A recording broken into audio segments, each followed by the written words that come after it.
Assalamualaikum and good morning to our lecturer and fellow friends. Today we will be presenting about environmental management accounting and climate change.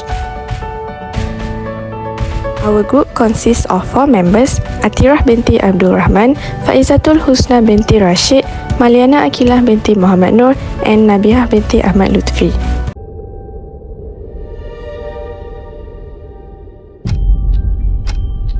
Right now, we're facing a man-made disaster of global scale. Our greatest threat in thousands of years, climate change. If we don't take action, the collapse of our civilizations and the extinction of much of the natural world is on the horizon. The world's people have spoken. Their message is clear. Time is running out. The amount of carbon dioxide in the atmosphere now is 50% higher than it was in 1900. And not only are we piling in more and more carbon dioxide in the atmosphere, but we are chopping down the forests of the earth at a great rate. And the forests themselves are the most efficient consumers of carbon dioxide that there are on Earth. We're going to destroy the ground because the soil of a rainforest isn't very good. We are actually tampering with the climate of the Earth and with the very atmosphere that we breathe. When we talk about the disappearance of the ozone layer, we don't know what will happen when the ozone layer goes. The world has become so fragile that we cannot subject the Earth to the tortures we can now inflict upon it. When we talk about the greenhouse effect, we're talking about something that affects the entire Earth. And these problems are life and death problems. They go to the root of the viability of the planet itself.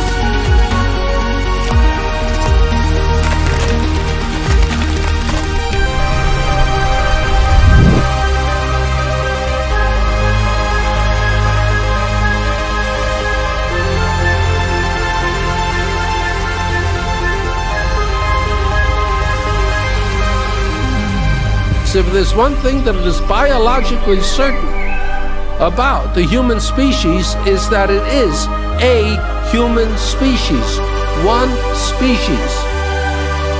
If we don't stop the destruction of our natural world, nothing else will matter.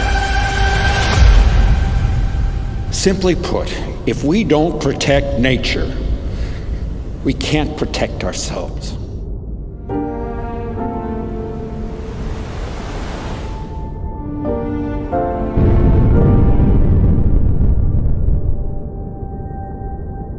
The only way we can solve a problem is by a human solution. Never can we sit back and wait for miracles to save us. Miracles don't happen. Sweat happens. Efforts happens. Thought happens. First of all, what is climate change?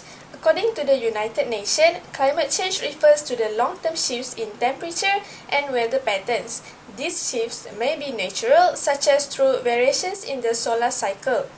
But since the 1800s, human activities have been the main driver of climate change, primarily due to burning fossil fuels like coal, oil, and gas. Climate change occurs due to the greenhouse gas emissions that act like a blanket wrap around the Earth. Due to this, the heat from the sun is trapped and will cause rising in temperatures.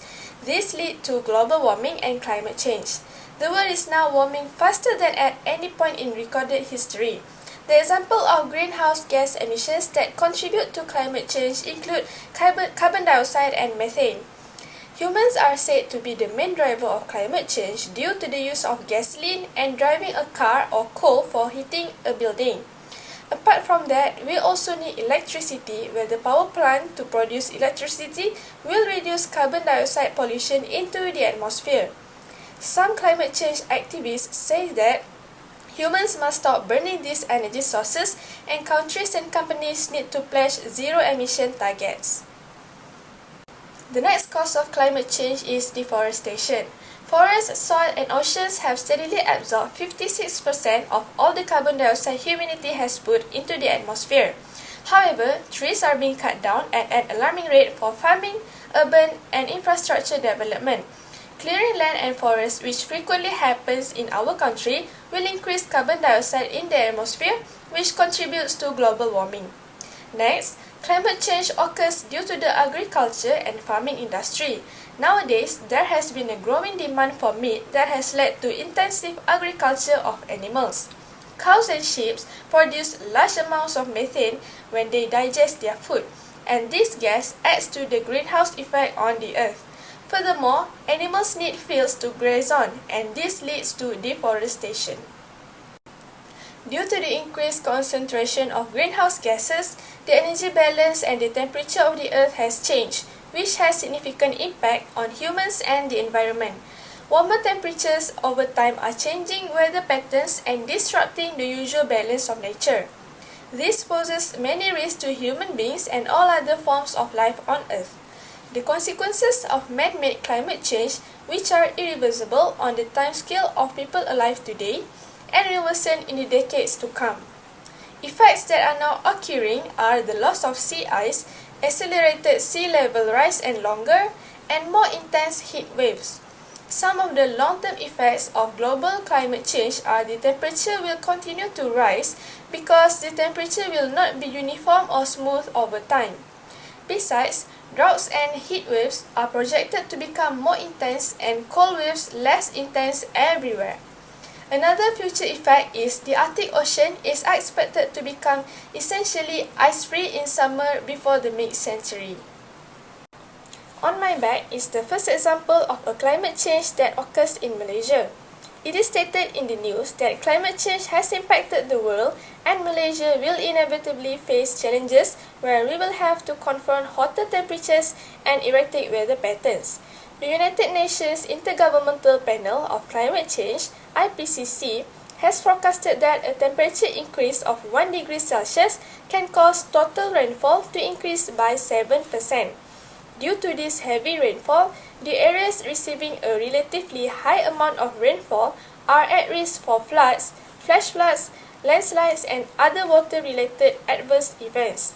The effects of heavy rainfall result in the movement of soil structures, water overflows, and landslides that cause heavy flooding, such as what has happened in Yan Kedah recently. The impact of climate change leads to rising temperatures, changing weather patterns, and allowing the occurrence of more severe forest fires, heat waves, and haze. Climate change may also contribute to other extreme weather conditions, such as the occurrence of stronger thunderstorms, hail, waterspouts, and landslides. Hence, the Director General urges all Malaysians to play parts in reducing the effects of climate change through minimizing the use of fossil-based energy, avoiding open burning, irresponsible disposal of waste, avoiding single-use plastics, and adopting a sustainable lifestyle. And for another example that we can see is forest fire in Indonesia. According to Indonesia's National Disaster Agency, there were 328,724 hectares of land burned in 2019 from January to August alone. The fires were reportedly caused by farmers using slash and burn techniques to clear land, fueling the fire, which was suspected for new planting. And based on CNN News, police have arrested more than 180 people in connection with forest fires burning across Indonesia. The large-scale fires have spread thick smoke to Malaysia and Singapore and affected the air quality in the regions where it has reached unhealthy levels. The air pollution has forced hundreds of schools in Malaysia and Indonesia to shut down. Many people suffer from respiratory illness, and the smoke also has threatened the health and habitats of animals. Lastly, for sure, the fire also caused climate change because they release carbon dioxide and destroy trees. Next is why care about environmental issues. Generally, why should organizations or accountants care about environmental issues? Because of many internal and also external stakeholders are showing increasing in interest of environmental performance of that organization, particularly in private sector companies. An example of internal stakeholders might be employees who are affected by pollutions in the work environment, while examples for external stakeholders include communities who are affected by a local pollutions, environmental activist group, government regulators, shareholders, investors, customers, and also suppliers.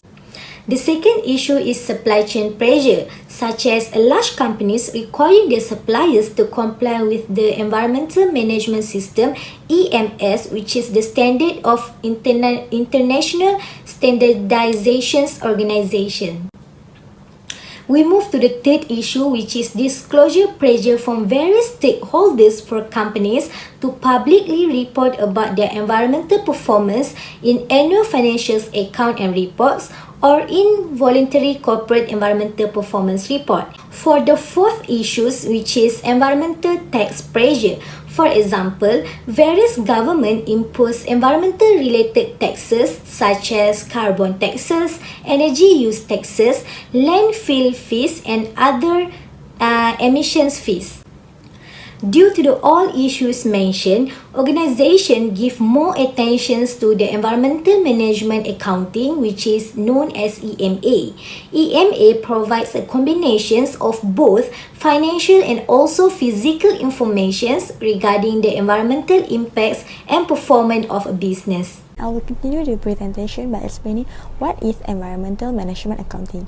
And as you can see, environmental accounting is a broader term that encompasses the environmental related information both for external and internal purposes.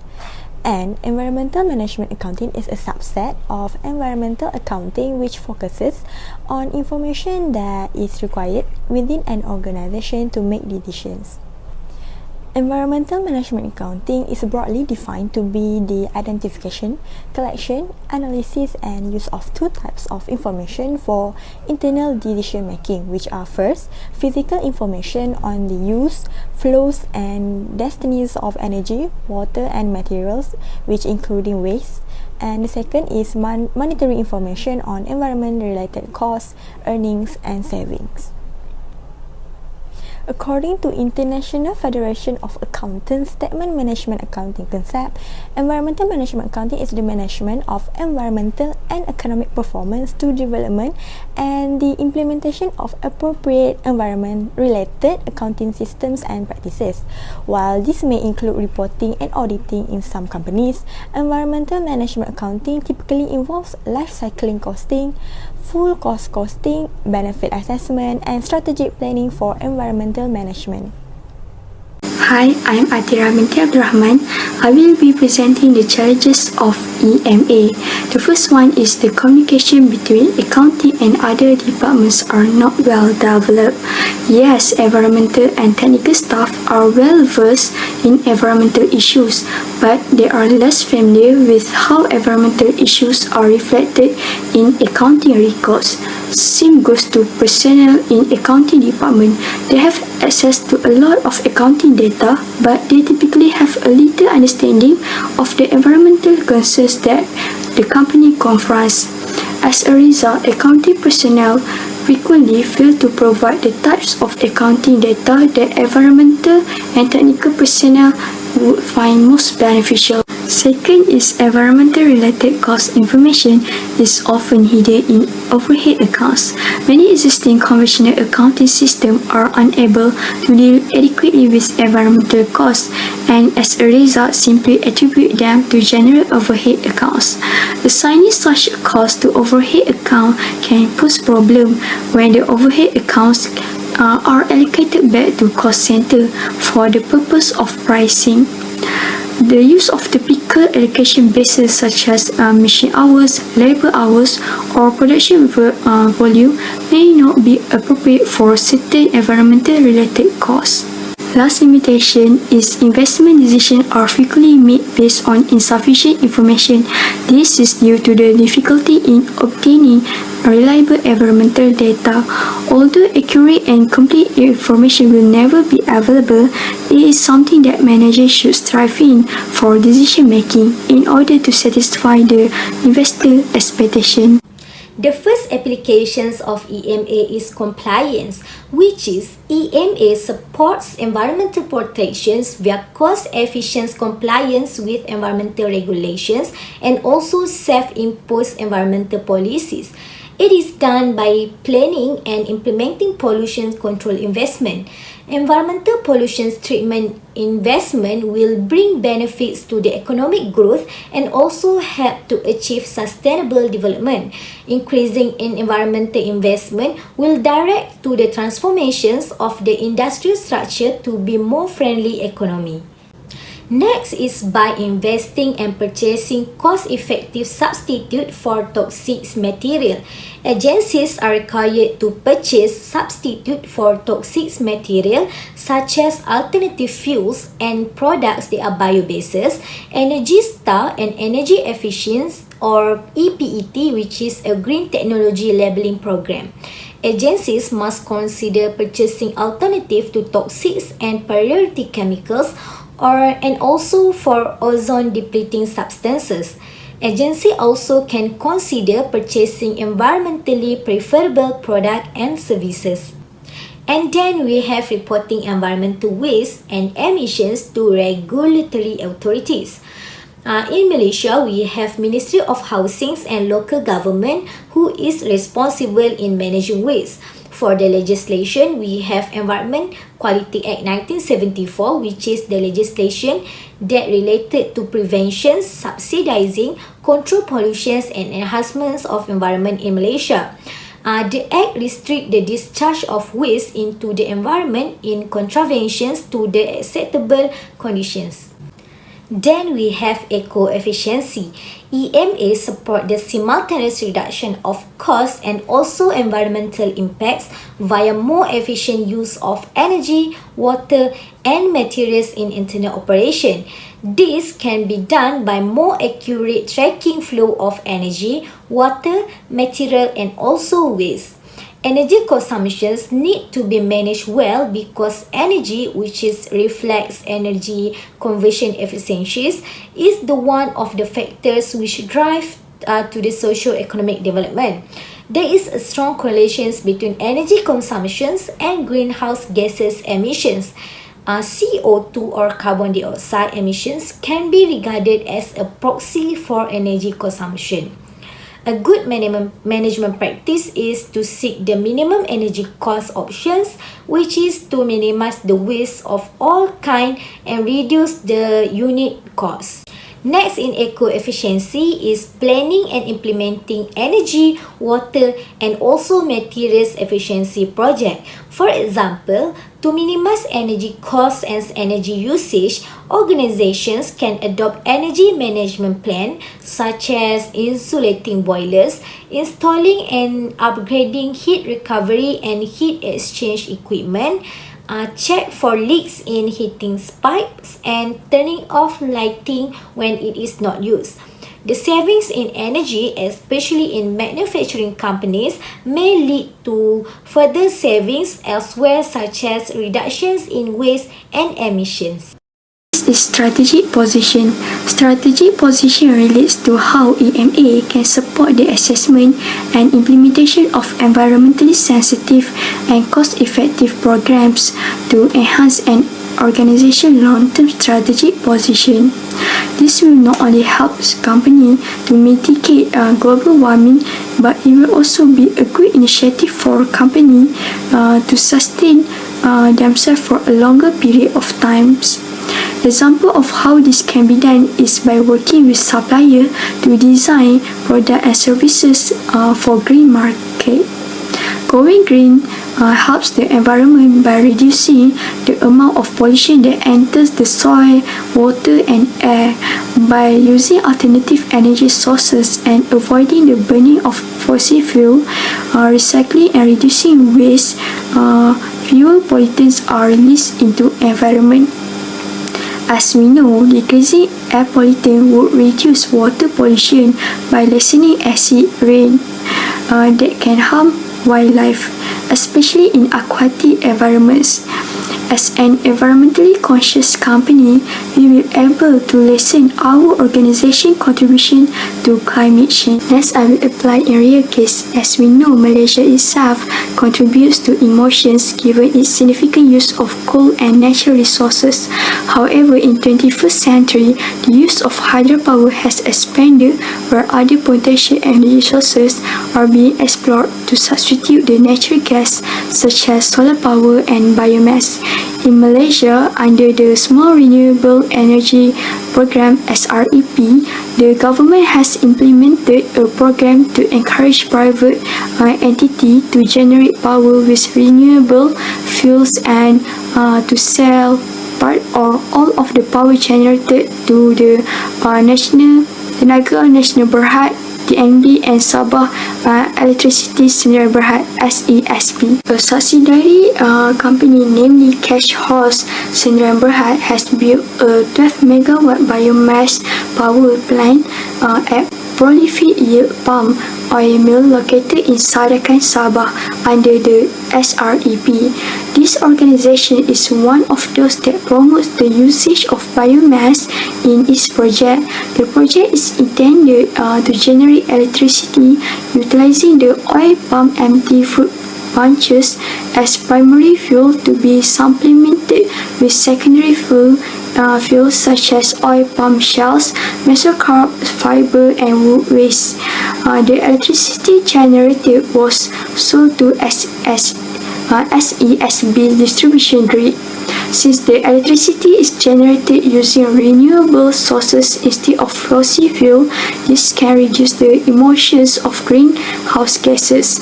This has also been seen when CO2 and CH4 levels have dropped as a result of increased the use of hydropower.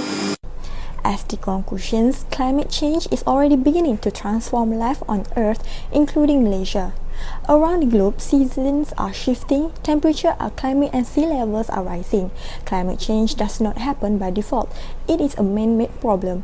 Every bit of coal, every liter of oil or gas that human burns adds to the load of gases in the atmosphere that engulf the planet like an ever thicker blanket, trapping heat, smothering people and nature.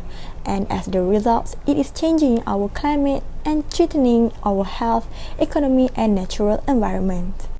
A disaster caused by climate change could be defined as a serious disruption to the functioning of a community or society, causing widespread human, material, economic, or environmental losses which exceed the ability of the affected community or society to cope using its own resources. In accounting point of view, both managerial accounting and financial accounting have a role to play as a risk assessment function to determine climate risk and how they affect value-creating activities in an organization. Thus, environmental management accounting include environmental issues in the strategic planning as well as the assessment risk of climate change of their organization to ensure that the organization will sustain in the future, and at the same time, it will help the organization to reduce the possibility of climate change by adapting more environmental friendly operations. So that's all from us. Thank you.